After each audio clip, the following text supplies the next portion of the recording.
Before you start collecting RPGs on the PlayStation 1, make sure you watch this video.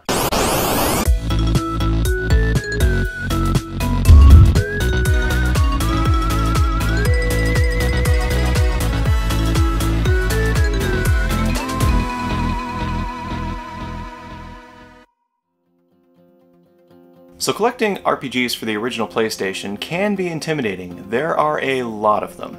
Our PS1 library is mostly full of RPGs in our collection. So we're going to break down starting an RPG collection by using 5 categories that we think you should focus on when trying to buy them. Or just pick out your favorite categories. So we're going to pick one from each category on what we recommend. Yeah, it makes it a little easier. It gives you somewhere simple to start with. And this is with the North American market in particular. And remember, this is our opinion. Yours might differ, and that's okay.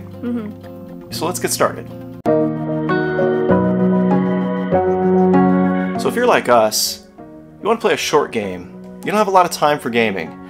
So when it comes to the shortest RPGs on the PlayStation, we recommend Parasite Eve.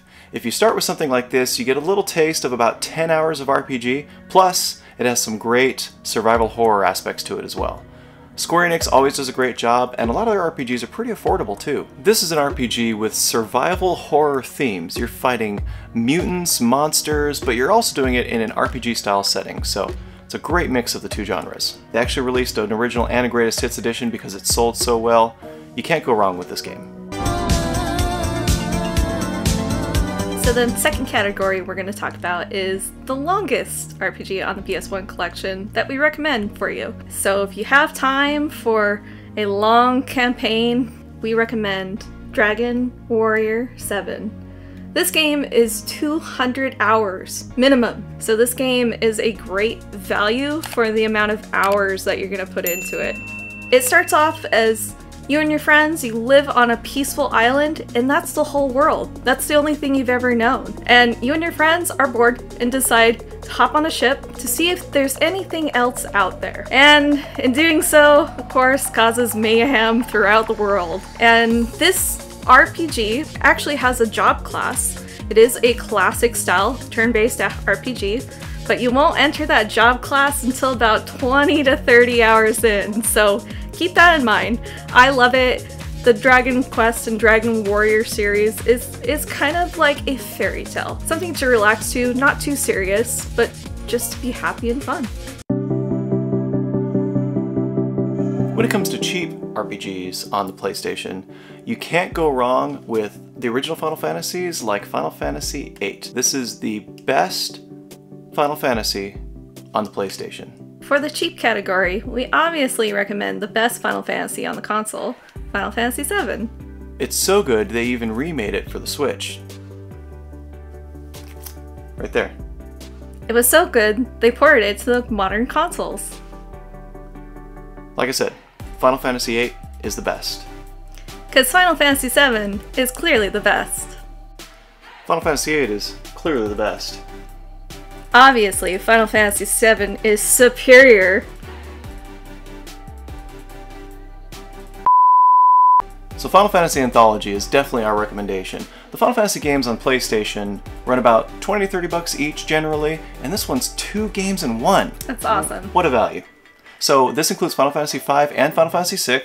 Final Fantasy V was one of the best ways that Final Fantasy's ever done a job class system.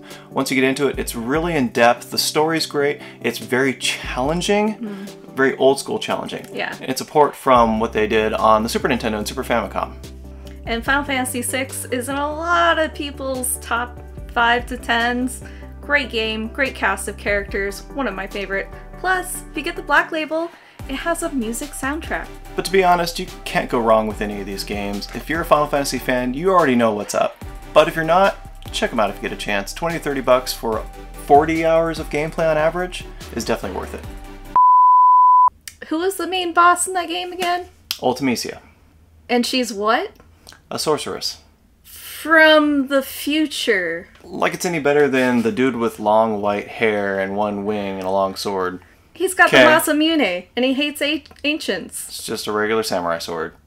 Can he possess princesses and then have them do their bidding for him? No, but he's part alien. That is pretty cool. So we like RPGs specifically because they're a great couples experience games. One person's playing, the other one's watching. Usually the story will keep both people engaged, but you can also trade off on the controller and take turns with the battles. They're usually simple enough that, you know, a new beginner player can play, experienced veterans, you can change it up however you want during the battle system. Especially if it's turn-based, because you can literally wait between the actions you choose to make your best decision and use teamwork to decide how you want to do that. Especially with these more classic titles. So the next major RPG category to consider on the PlayStation is the expensive games. There are a lot of them. And some people really want to fill their collection with those value propositions just because they know they're going to go up in value, and we totally get it. It's a really cool investment to do so. So our recommendation for this category is Suikoden 2. So Suikoden 2 is right now at the current filming of this video about $350 in value, complete in box, and it's only going up from there. Suikoden 2 is a direct sequel to Suikoden 1. If you still have your save file, you get some sweet bonuses later on in the game. And it's a story about warfare, magic, and betrayal. Your classic turn-based combat, except you have 6 characters on the battlefield with you. You can do combination attacks which are called unites, and to cast magic you use runes, which is kind of like materia, but not. So your average playthrough for Suikoden 2 is about 35 hours, although I savor my RPGs and I probably put about 60 hours into this game. For the next category, we're going to talk about our favorite exclusive game on the PlayStation 1. This is for the people that want to collect something for the console that you really can't play anywhere else, or it's just more challenging to do so.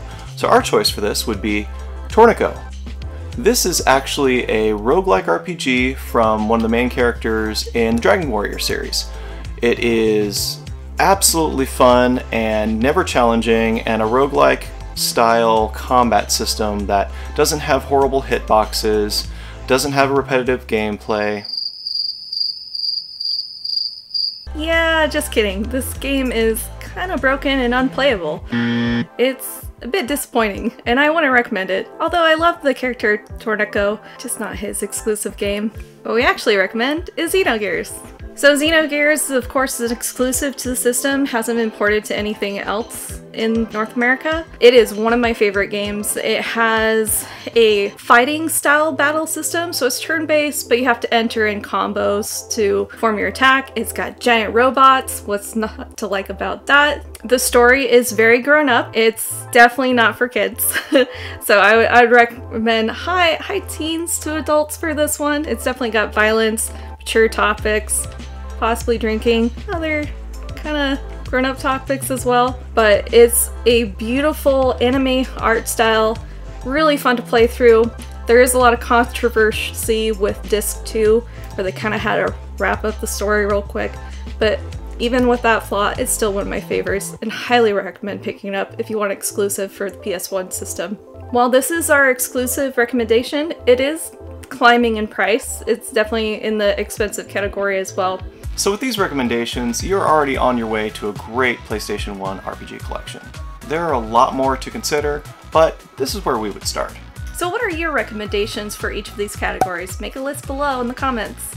So this is our PlayStation 1 edition of this series. We want to do more of these for other consoles, and if you're into that, make sure you comment below and let us know which console you'd like to see next. We love collecting RPGs for all of them. Thank you for watching. Be sure to like and subscribe. And remember, in the end, the couple that plays together stays together.